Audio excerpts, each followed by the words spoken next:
जय हिंद बच्चों। आज आप लोगों को इस क्लास में पढ़ा रहे हैं घातीय संकेतन के बारे में। घातीय संकेतन गणित का, बीज गणित का एक ऐसा पाठ है जिसके बिना आप लोगों का मैथ अधूरा है। अगर आप लोग इन सभी टर्म्स को, इन सभी डिफिनेशंस को, इसके नियम्स को अच्छी तरह से समझ जाते हैं, निश्चित रूप से आपका अलजेब्रा ठीक ठाक हो जाएगा, मजबूत हो जाएगा। तो उम्मीद करते हैं सभी विद्यार्थी ध्यान से समझेंगे। सभी विद्यार्थी समझने के लिए तैयार हैं? देखो, यहाँ एक परिभाषा लिखे हैं, वो है घातीय संकेतन का, है ना। ऐसे आपको कोई किताब में नहीं मिलेगा, खैर कोई बात नहीं, परिभाषा मेरा बनाया हुआ है। कोई परेशानी हो, दिक्कत हो, जब भी मन करे फिर बात आप लोग कर सकते हैं। ये घातीय संकेतन की जो परिभाषा लिखे हैं वो क्या है? किसी भाज्य संख्या का अभाज्य गुणनखंड कर उसे संक्षिप्त रूप में लिखने की वैज्ञानिक विधि को घातीय संकेतन कहते हैं। किसी भाज्य संख्या का, भाज्य संख्या समझते हैं ना? हाँ सर। भाज्य संख्या किसे कहते हैं? जिस संख्या का एक से अधिक गुणनखंड हो, जो संख्या अपने और एक को छोड़कर दूसरे से भी कटे, है ना। जैसे मान लिया जाए कोई भाज्य संख्या है 8, कोई भाज्य संख्या क्या है? 8। तो इसका अभाज्य गुणनखंड करेंगे तो 8 का अभाज्य गुणनखंड क्या होगा? 2 गुने 2 गुने 2। इस 8 को जो है गुणनखंडित किए, गुणनखंड किए तो आया 2 गुने 2 गुने 2। अगर इसको संक्षिप्त रूप में लिखे तो 2 पर पावर 1 2 3। जो भाज्य संख्या में चला आएगा अब तो वो गुणनखंड नहीं होगा। कोई अभाज्य संख्या जितनी बार गुणनखंड रहे उतना पावर दिखते हैं। जैसे मान लिया जाए 125 है, कितना है? 125 है। 125 का अभाज्य गुणनखंड करेंगे 5 बार में 25 25 से 5 बार में 25 25, है ना। तो कितना हो जाएगा? 5 गुने 5 गुने 5 बराबर 5 पर पावर 3। 5 पर पावर 3। समझ में आ गया? समझने में कोई परेशानी नहीं। तो यह रूप जो लिखाया, इसी रूप को कहते हैं घातीय संकेतन, है ना। घातीय संकेतन। अगर कोई संख्या लिखा हुआ है a गुना a तो क्या कह देंगे? a पर पावर 3, a पर पावर 3। कोई संख्या लिखा हुआ है x गुना x गुना x गुना x, x पर पावर 1 2 3 4। x पर पावर कितना हो जाएगा? 4। क्या कोई दिक्कत? समझ में आया या नहीं समझ में आया? समझ में आ गया ना? चलिए ठीक है, अब समझ गया। तो इस तरह से जो है ये घातीय संकेतन है ना। अब घातीय संकेतन के भाग, अगर कोई संख्या लिखा हुआ है a पर पावर 4, a पर पावर 4, इसमें कितने पार्ट हैं? 2 पार्ट है। एक पार्ट जो है 4 है, दूसरा पार्ट है x। इस 4 को कहते हैं घात, या इंग्लिश में कहते हैं पावर। कभी कभी घातांक भी इसी को बोल दिया जाता है। घात या घातांक उसी को बोल दिया जाता है। घातांक घात का जो अंक है है ना। तो घात या घातांक कितना हो गया? 4। ये जो हो गया इसको कहते हैं आधार। क्या कहते हैं? आधार। इंग्लिश में होता है बेस। अगर इसको परिभाषित करने के लिए कहें घात को कैसे परिभाषित करेंगे? किसी घात के संकेतन में कोई राशि जितनी बार गुणित हो हाँ, उसे घात। यह एक घातीय संकेतन है। इस घातीय संकेतन में जो है कोई राशि x है, x को बार क्यों गुणित है? 4 बार। तो इस 4 को कहेंगे घात। डिफिनीशन क्या हो जाएगा?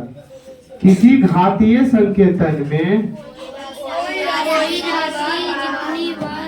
किसी घातीय संकेतन में कोई राशि जितनी बार गणित हो कोई राशि जितनी बार गणित हो जितनी बार गुणित हो यानी गुणा के रूप में हो, जितनी बार गुणित हो उसे घात कहते हैं। आधार की परिभाषा क्या हो जाएगा? किसी घातीय संकेतन में जो राशि बार बार गुणित हो उसे आधार कहते हैं। आधार बेस। बोलिए। किसी घातीय संकेतन में किसी घातीय संकेतन में जो राशि बार बार गुणित हो उसे आधार कहते हैं।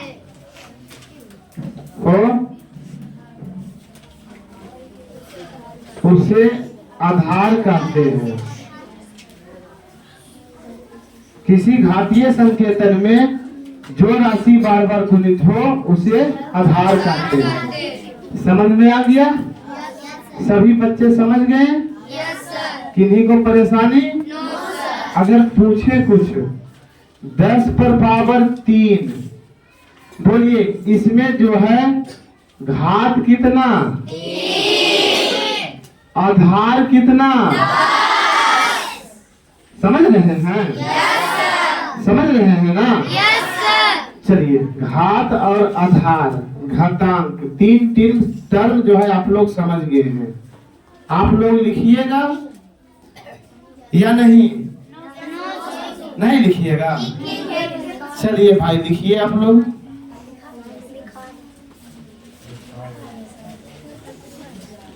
जल्दी जल्दी लिखिए, अस्थिर से अच्छी तरह से लिखिए, जल्दी जल्दी।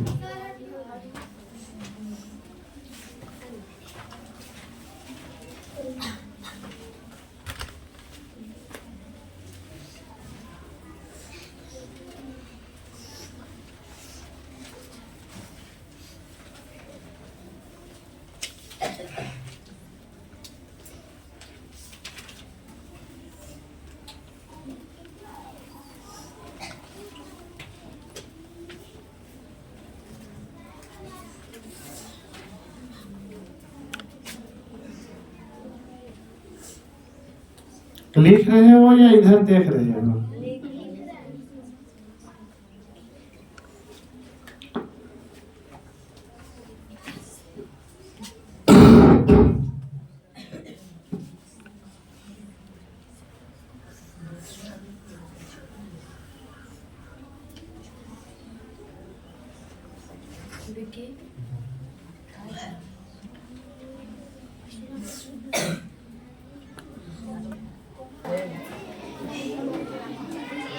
सभी विद्यार्थी लिख लिए हैं आप लोग?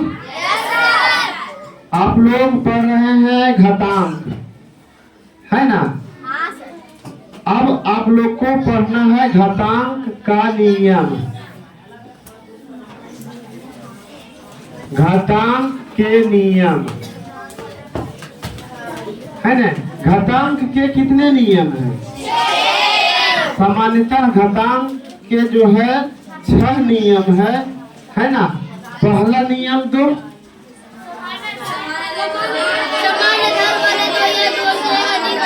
पहला नियम आप लोगों को आता है? कोई विद्यार्थी जानते हैं? देखिए पहला नियम है, ध्यान दीजिए, समान आधार वाले दो या दो से अधिक घातांकों के बीच यदि गुणा का चिन्ह है तो आधार को लिखकर घातों को जोड़ देते हैं। समान आधार वाले दो या दो से अधिक घातांकों के बीच का है ना, के बीच यदि गुणा का चिन्ह रहे तो आधार को लिखकर घातों को जोड़ देते हैं। है कुछ नहीं, रटना नहीं, समझिए आप लोग। समान आधार वाले जैसे दिया हुआ है a पर पावर 3 गुने a पर पावर 2, a पर पावर 3 गुने a पर पावर 2। आधार समान है, दोनों का बेस जो है सेम है, a है। बीच में गुणा का चिन्ह है, क्या करेंगे? आधार को लिखकर a को लिखकर जो है आधार को लिखकर घातों को जोड़ देंगे। 3 + 2 बराबर 5। 3 + 2 बराबर क्या हो जाएगा? 5। समान आधार वाले दो या दो से अधिक घातांकों के बीच यदि गुणा का चिन्ह रहे आधार को लिखकर घातों को जोड़ देते हैं। समझ में आया? फिर से समझ लीजिए। दो घातांक है ना, दोनों का बेस सेम है, आधार सेम है, बीच में गुणा का चिन्ह है, आधार को लिखेंगे 3 और 2 5 कर देंगे। जैसे देखिए 3 पर पावर 2 गुने 3 पर पावर 3 है, बराबर हो जाएगा 3 पर पावर 2 + 3, 2 + 3 बराबर 3 पर पावर 3 2 5। समझे आप लोग? इसका सत्यापन करना है। कैसे इसका सत्यापन करेंगे? सत्यापन करने में लेंगे LHS बराबर LHS बराबर LHS में क्या है? 3 पर पावर 2 गुने 3 पर पावर 3, 3 पर पावर 2 गुने 3 पर पावर 3। अच्छा हुआ 3 पर पावर 2 का मतलब क्या हुआ? 3 गुने 3। क्या मतलब हुआ? 3 गुने 3 बराबर 3 गुने 3 गुने 3 पर पावर 3 का मतलब क्या हुआ? 3 गुने 3 गुने 3, 3 गुने 3 गुने 3, 3 तिया 9 गुने 3 तिया 9 9 तिया 27, 27 नमा 27 नमा 2 3 4 पता है 9 सती 63 के 3 बाकी 6, 9 दूना 18, 18 और 4 9 दूना 18, 18 6 24, 2 3 4 नहीं 2 4 3, 27 नमा हाँ 2 4 3, 2 3 4 नहीं 2 4 3 है ना। आप लोग 20 तक पढ़ा किए हैं, 20 तक याद है। तो इस तरह से इतना हो गया। RHS बराबर कितना हो जाएगा? बोलो RHS बराबर कितना हो जाएगा? 3 पर पावर 5 बराबर 3 गुने 3 गुने 3 गुने 3 गुने 3 गुने 3, 1 2 3 4 5। इतना ही होगा ना। 3 दिया 9 9 27 27 दिया 81 81 दिया 2 43 से इतना हो जाएगा। अतः लिखेंगे अतः LHS बराबर RHS प्रूव्ड। सत्यापन में आंसर नहीं होता है, सत्यापित होता है। प्रूव्ड मीन्स हुआ सत्यापित। इसका क्या हिंदी होता है? सत्यापित। हो गया ना। तो इस तरह से एक नियम का सत्यापन हो गया। एक नियम पढ़ लिए, लिखिएगा आप लोग। चलिए लिखिए, थोड़ा सा लिख लीजिए। समय देते हैं 30 सेकेंड।